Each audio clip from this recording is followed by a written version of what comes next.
Halo, selamat pagi adik-adik semuanya. Kembali lagi di channel Malang Youth Center di acara podcast persekutuan siswa.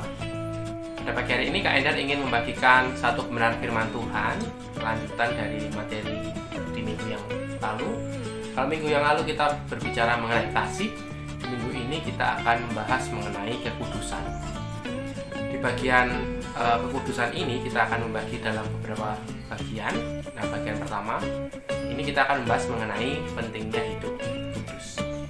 Nah, adik-adik semuanya, kekudusan itu adalah satu isu yang penting untuk bisa dimengerti oleh remaja.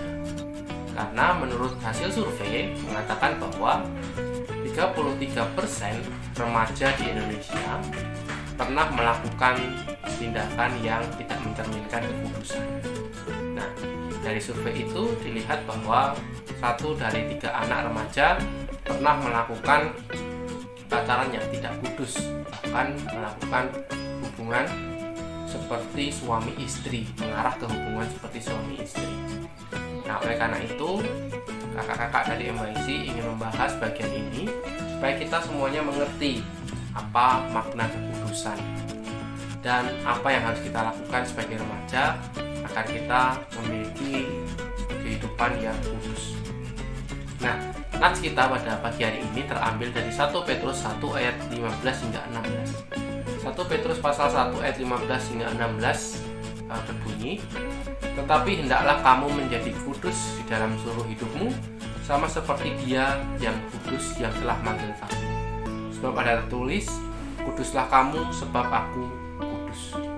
Nah, dalam bahasa Ibrani, kata kudus itu berasal dari kata kados, yang memiliki arti terpisah atau tidak tercampur dengan yang lain. Dalam bahasa Yunani, kata kudus itu berasal dari kata hagios, yang juga memiliki arti yang sama dengan kata kados dari bahasa Ibrani.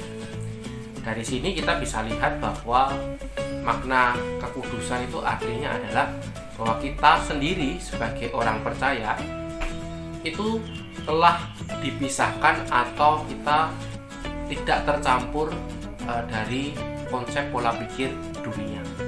Nah, yang menguduskan kita tentu bukan diri kita sendiri, tetapi tentu adalah Tuhan, pihak yang membuat kita terpisah dari dunia. Nah, oleh karena itu sebenarnya dari kata ini kita bisa tahu bahwa kekudusan yang dimaksud adalah kita memiliki pola pikir, konsep, cara hidup yang berbeda dengan dunia. Nah, Tuhan ingin kita memiliki kehidupan yang kudus. Tuhan ingin kita memisahkan diri dari dunia ini. Nah, namun perlu kita mengerti bahwa maksudnya adalah bukan berarti kita menjadi pribadi yang eksklusif atau menjadi pribadi yang mengisolasi diri sehingga kita tidak berrelasi dengan orang lain. Bukan seperti itu maksudnya. Yang dimaksud adalah kita tidak mengikuti pola pikir dunia, tidak mengikuti cara dunia bertindak, tetapi kita mengikuti apa yang Tuhan mau. Jadi itu sebenarnya makna dari kata kekudusan di dalam bagian firman Tuhan. Dari sini kita bisa memahami apa? Kita bisa memahami bahwa sebagai orang percaya, buat kalian juga sebagai remaja Kristen pun juga seharusnya bisa melakukan, mempraktekkan cara hidup kudus. Nah, seperti tadi Kak Endar katakan bahwa hari ini kita hidup di zaman yang berbeda dari zaman sebelumnya. Sekarang kebebasan menjadi satu hal yang bisa dimiliki oleh semua orang, termasuk kalian. Sekarang orang berhak melakukan apapun sehingga orang lain tidak mencampuri urusan orang lain. Benar seperti itu. Tetapi tentu kebebasan seperti apa sih yang seharusnya kita miliki?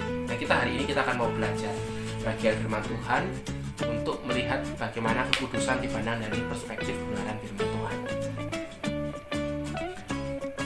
Nah, bagi remaja, tantangan untuk menjaga kekudusan saat ini bisa berupa banyak hal. Salah satu isu yang seringkali menjadi tantangan remaja adalah menjaga kekudusannya berkaitan dengan masalah seksual. Kalian pasti tahu bahwa banyak sekali remaja yang usia SMP itu sudah punya pacar. Bahkan mungkin ada anak-anak yang masih SD pun juga sudah punya pacar. Nah, bukan hanya pacaran, tetapi sekarang akses internet juga mudah sekali bagi semua orang untuk mengakses situs-situs yang sebenarnya tidak layak untuk dikonsumsi, sehingga akhirnya bisa membuat anak-anak remaja bisa melihat pornografi, film-film yang tidak seharusnya mereka tonton gitu ya. Nah, itu juga akhirnya membuat banyak remaja yang memiliki kecanduan menonton hal-hal seperti itu, menonton film-film porno. Selain itu juga ada banyak remaja yang juga menghadapi masalah yang lebih serius, yaitu masalah onani atau masturbasi. Ada banyak remaja yang ada dalam kondisi seperti itu. Nah, jika dari situ kita bisa lihat bahwa ini adalah sesuatu isu yang tidak main-main untuk kita perhatikan bersama-sama. Nah, mengapa sih kita harus hidup kudus? Nah, ada beberapa alasan kenapa kita harus hidup kudus. Kalau tadi dikatakan di 1 Petrus pasal 1 ayat 15-16, tetapi hendaklah kamu menjadi kudus di dalam seluruh hidupmu sama seperti Dia yang kudus yang telah memanggil kamu. Sebab ada tertulis, kuduslah kamu sebab aku kudus. Kenapa kita harus menjaga hidup kita menjadi pribadi yang menjaga kekudusan? Alasan pertama adalah karena Allah adalah pribadi yang kudus. Kalau kita adalah anak-anak Allah dan Bapa kita adalah Bapa di surga, kalau Bapa adalah kudus, otomatis kita harus memiliki sifat yang sama seperti Dia, bagi karakter yang sama, yaitu kita menjadi pribadi yang kudus. Itu yang alasan yang pertama. Nah, kalau alasan yang kedua, itu kita bisa lihat dari 2 Timotius pasal 2 ayat 20 hingga 22. Di situ dikatakan, dalam rumah yang besar bukan hanya terdapat perabot dari emas dan perak, melainkan juga dari kayu dan tanah. Yang pertama dipakai untuk maksud yang mulia dan yang terakhir untuk maksud yang kurang mulia. Jika seorang menyucikan dirinya dari hal-hal yang jahat, ia akan menjadi perabot rumah untuk maksud yang mulia. Ia dikuduskan, dipandang layak untuk dipakai tuannya, dan disediakan untuk setiap pekerjaan yang mulia.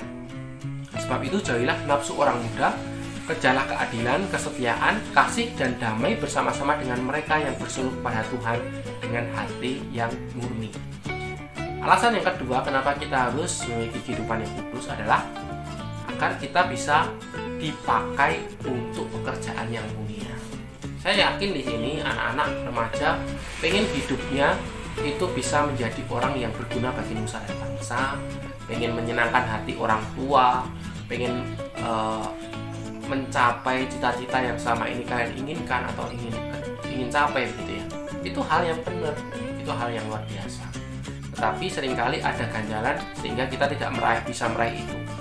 Salah satunya adalah karena kita tidak mempraktekkan kehidupan yang kudus. Nah, di sini dikatakan bahwa kalau kita hidup mempraktekkan kehidupan yang kudus, kita itu bisa dipakai oleh Tuhan untuk pekerjaan yang mulia. Nah, itu alasan yang kedua. Alasan yang ketiga, kita bisa lihat dari 1 Petrus 2 ayat 11 hingga 12. Di situ dikatakan, saudara-saudaraku yang kekasih, aku menasihati kamu supaya sebagai pendatang dan perantau, kamu menjauhkan diri dari keinginan-keinginan daging yang berjuang melawan jiwa. Milikilah cara hidup yang baik di tengah-tengah bangsa bukan Yahudi, supaya apabila mereka menfitnah kamu sebagai orang durjana, mereka dapat melihatnya dari perbuatan-perbuatanmu yang baik dan memuliakan Allah pada hari Ia melawat mereka. Nah, di sini dijelaskan bahwa salah satu hal yang bisa kita lakukan untuk menjaga kekudusan adalah menjauhkan diri dari keinginan-keinginan daging. Keinginan-keinginan daging itu banyak sekali ya adik-adik ya. Bukan hanya masalah seksualitas, tetapi juga masalah-masalah yang lain. Kita bisa buka itu di Galatia, itu bisa lihat ada banyak sekali keinginan-keinginan daging di situ. Nah, lalu di sini kita bisa melihat bahwa di 1 Petrus 2 ayat 11 hingga 12, alasan yang ketiga kenapa kita harus memiliki kehidupan yang kudus adalah agar orang lain bisa melihat dan memuliakan Bapa di surga. Kita hidup bisa menjadi kesaksian bagi banyak orang. Hidup kita seharusnya bisa menjadi kesaksian bagi banyak orang. Nah, masalahnya adalah kesaksian yang baik atau kesaksian yang buruk. Kalau kita memiliki kehidupan yang kudus, kita menjadi berbeda dengan dunia ini, artinya kita bisa menjadi saksi yang baik bagi adik-adik, menjaga kekudusan itu bisa dimulai dari diri kita sendiri. Seringkali kita menyalahkan lingkungan kita, keadaan sekitar kita, dan kita mengatakan, aku melihat film porno karena lingkunganku, aku melihat sesuatu yang tidak aku sukai karena teman-temanku mengajak seperti itu, aku ciuman dengan pacarku, kenapa? Karena pacarku yang mengajak. Nah, mungkin kita bisa beralasan seperti itu, tetapi menjaga kekudusan selalu dimulai dari diri kita sendiri. Kalau diri kita sendiri sudah membentengi diri, kalau kita sudah membentengi diri kita dengan hal yang benar menurut firman Tuhan, misalnya apapun yang menjadi tantangan kita, meskipun ada orang yang mengajak kita melakukan berbagai macam hal untuk melakukan sesuatu yang buruk, pasti kita bisa menolak. Nah, adik-adik, mari kita berusaha bersama untuk menjaga kekudusan. Nama Tuhan dimuliakan lewat kehidupan kita, dan kita menjadi pribadi-pribadi yang memuliakan namanya. Oke, Kak Endang akhiri.